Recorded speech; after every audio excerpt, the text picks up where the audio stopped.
There came a bang from the other side of the trees that was louder than anything they had heard. Several people nearby screamed. Malfoy chuckled softly. Scare easily, don't they? He said lazily. I suppose your dad told you all to hide. What's he up to, trying to rescue the muggles? Where's your parents? Said Harry, his temper rising. Out there wearing masks, are they? Malfoy turned his face to Harry, still smiling. Well, if they were, I wouldn't be likely to tell you now, would I, Potter? Oh, come on, said Hermione, with a disgusted look at Malfoy. Let's go and find the others. Keep that big bushy head down, Granger, sneered Malfoy. Come on, Hermione repeated, and she pulled Harry and Ron off up the path again. I'll bet you anything his dad is one of the masked lot, said Ron hotly. Well, with any luck the Ministry will catch him, said Hermione fervently. Oh, I can't. There's Malfoy.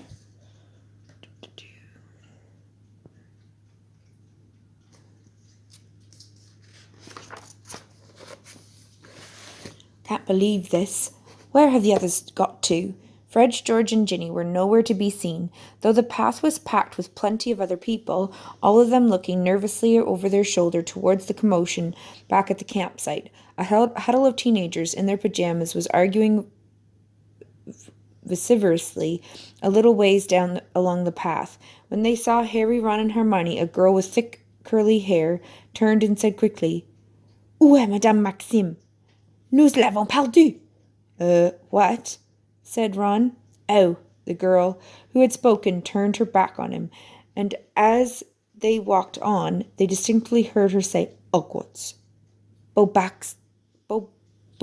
Battens, muttered Hermione. Sorry, said Harry. They must go to Beauxbatons, said Hermione. You know Beauxbatons Academy of Magic. I read about it in an appraisal of magical education in Europe. Oh, yeah, right, said Harry. Fred and George can't have gone that far, said Ron, pulling out his wand, lighting it like Hermione, and squinting up the path. Harry dug in the pockets of his jacket, for his own wand, but it wasn't there. The only thing that he could find was his omniculars. Oh, no, I don't believe it. I've lost my wand. You're kidding. Ron and Hermione raised their wands high enough to spread the narrow beams of light further on the ground. Harry looked all around him, but his wand was nowhere to be seen. Maybe it's back in the tent, said Ron. Maybe it fell out of your pocket when you were running, Hermione suggested anxiously. Yeah, said Harry. Maybe. He usually kept his wand with him at all times in the wizarding world, and finding himself without it in the midst of a scene like this made him feel very vulnerable. A rustling noise made all three of them jump. Winky the house elf was fighting her way out of the clump of bushes nearby. She was moving in a most peculiar fashion, apparently with great difficulty. It was as though someone invisible was trying to hold her back.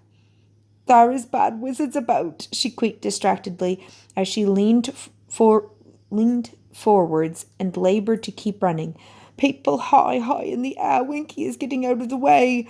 And she disappeared into the trees on the other side of the path, panting and squeaking as she fought to force the force that was restraining her. What's up with her? Said Ron, looking curiously after Winky. Why can't she run properly? But she didn't ask for permission to hide, said Harry. He was thinking of Dobby. Every time he tried to do something the Malfoys wouldn't like, he had been forced to start beating himself up. You know, house elves get a very raw deal, said Hermione indignantly. It's slavery, that's what it is. That Mr. Crouch made her go up to the top of the stadium, and she was terrified, and he's got her bewitched so that she can't even run when they start trampling tents. Why doesn't anyone do something about it? Well, the elves are happy, aren't they? Said Ron. You heard old Winky back at the match. House elves is not supposed to have fun. That's what she likes, being bossed around. It's people like you, Ron, Hermione began hotly, who prop up rotten and unjust systems just because they're too lazy to... Another loud bang echoed from the edge of the wood. Let's just keep moving, shall we? Said Ron, and Harry saw him glance edgily at Hermione. Perhaps there was truth in what Malfoy had said. Perhaps Hermione was in more danger than they were. They set off again, Harry still searching his pockets, even though he knew his wand wasn't there. They followed the dark path deeper into the wood, still keeping an eye out for Fred, George, and Ginny.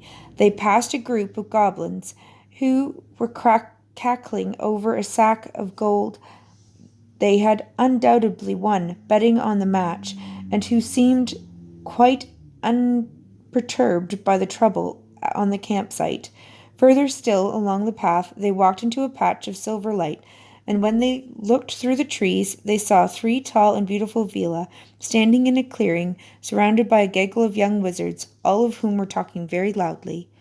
I pull down about 100 sacks of galleons a year, said one of them shouted. I'm a dragon killer for the committee for the disposal of dangerous creatures. No, you're not, yelled his friends. You're a dishwasher at the Leaky Cauldron, but I'm a vampire hunter. I've killed about 90 so far. A third young wizard, whose pimples were visible even by the dim silvery light of the villa, now cut in. I'm about to become the youngest ever minister of magic, I am.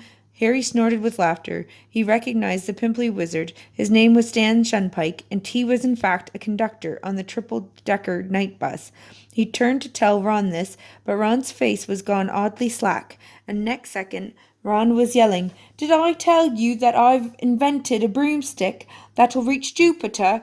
Honestly, said Hermione again, and she and Harry grabbed Ron firmly by the arms, wheeled him around, and marched him away. By the time the sounds of the villa and their admirers had faded completely, they were in the very heart of the wood. They seemed to be alone now. Everything was much quieter.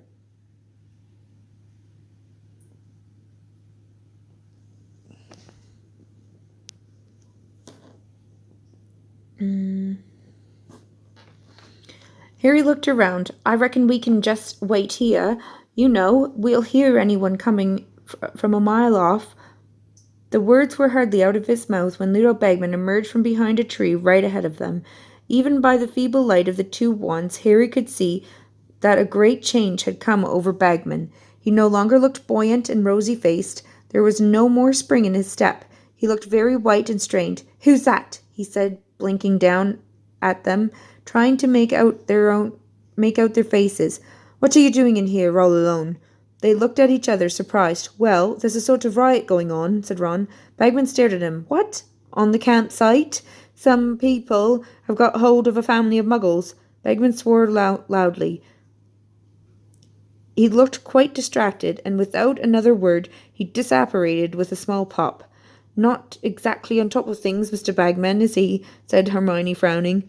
He was a great beater, though, said Ron, leading the way off the path into a small clearing, and sitting down on a patch of dry grass at the foot of a tree.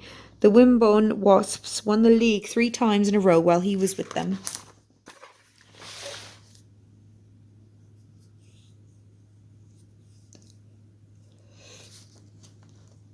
He took a small figure of crumb out of his pocket, set it down on the ground, and watched it walk around for a while.